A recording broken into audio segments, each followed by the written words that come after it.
Moses said, "My doctrine will descend as dew, the soft dew that comes kind of invisibly, imperceptibly, but then you see it as it kind of just wets the grass and moisturizes things." And that the doctrine can have that gentleness about it and that kind of slow saturation, and that kind of nourishes a person. Like when Paul was here, he says, we are stewards of the grace of God. And we are stewards of the teaching of the doctrine, but we're also stewards of the grace of God. And they're not the same. Like there is the doctrine of grace, which we're a steward of, but there's the actual grace of God. And like we read in, I just on that point, like truth is like when you look at it from a Western point of view, is logical facts, an explanation of reality. But in a kind of biblical mind, it is the reality itself. It's the essence of the thing itself. So we are to be stewards of the grace of God, not just the teaching of the grace of God, but the actual grace of God. I really enjoy the part in John 21. It's everybody, I think, knows this passage well. It was Peter's restoration after he had denied Jesus 3 times. We read a little before that when the angel appeared to the women, they said, "Go tell the disciples and Peter."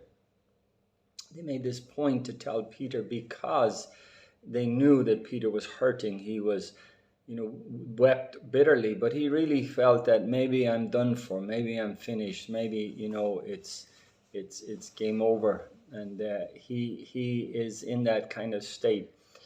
So Jesus meets him privately, which we don't know anything about, but then he meets him in John 21 more publicly. There are 7 of the disciples there. They are on the beach. We know the story. They are fishing all night. They catch nothing. And Jesus has put the net on the other side, and when they do, they get a great catch of fish. And when the great catch is coming in, John recognizes this is not an ordinary catch of fish. This is God's blessing. And then he recognizes that that person on the shore is Jesus Christ.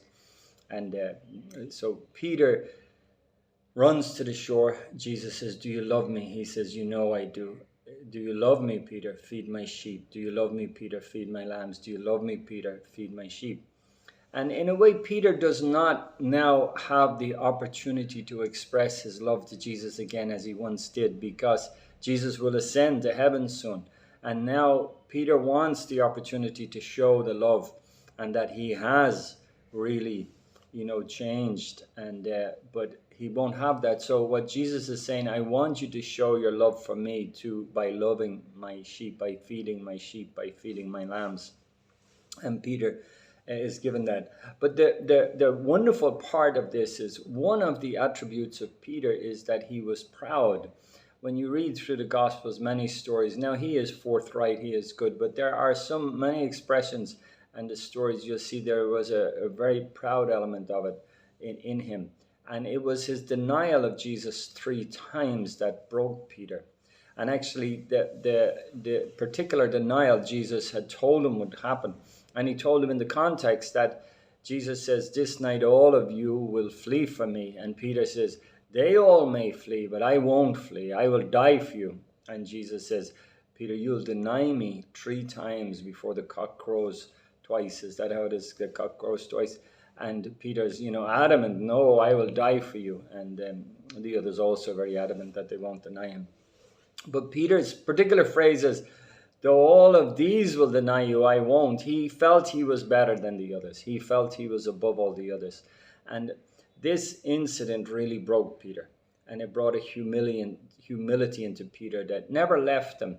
And as I said one time, he was never so cocksure of himself anymore after that. And he was had that humility and brokenness. And what is beautiful in John 21 is Jesus says 3 times, "Feed my sheep, feed my lambs, feed my sheep." And before Jesus told Peter, "You will be a fisher of men," now he's telling him, "You will be a shepherd of men," because he's broken. He understands that people are weak, people fail, that the battle is not to the swift, the the battle is not to the strong, the race is not to the swift. It's not for the strong and the brave and the courageous. It's not many noble, not many wise, not many mighty has God chosen. And Peter realizes that he's in that group. He's not in the group of the mighty and the strong and the wise, but he's in the group of the foolish things, the despised things, the things that are not as God. And now he is better able to feed God's people.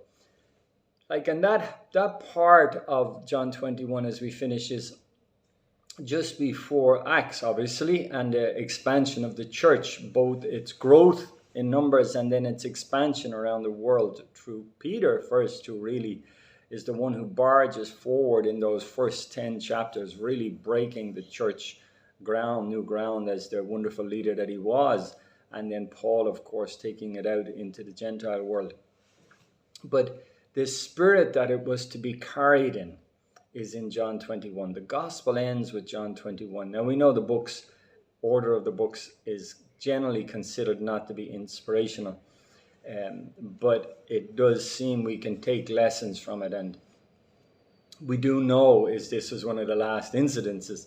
But right as you turn the page of John 21 is Acts, because when we carry the gospel forward, this is the spirit we are to carry it in. A spirit of grace, a spirit of restoration, a spirit of gentleness, a spirit of brokenness and gentleness for the unsaved, and brokenness and gentleness for the people, the lambs, the sheep.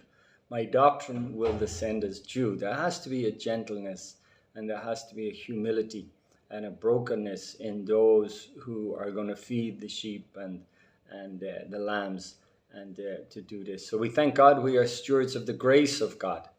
We are stewards of the doctrine. Let's keep the doctrine clear and clean, but we must also keep the grace of God and the gentleness and the humility of God in the fore. Okay? Amen.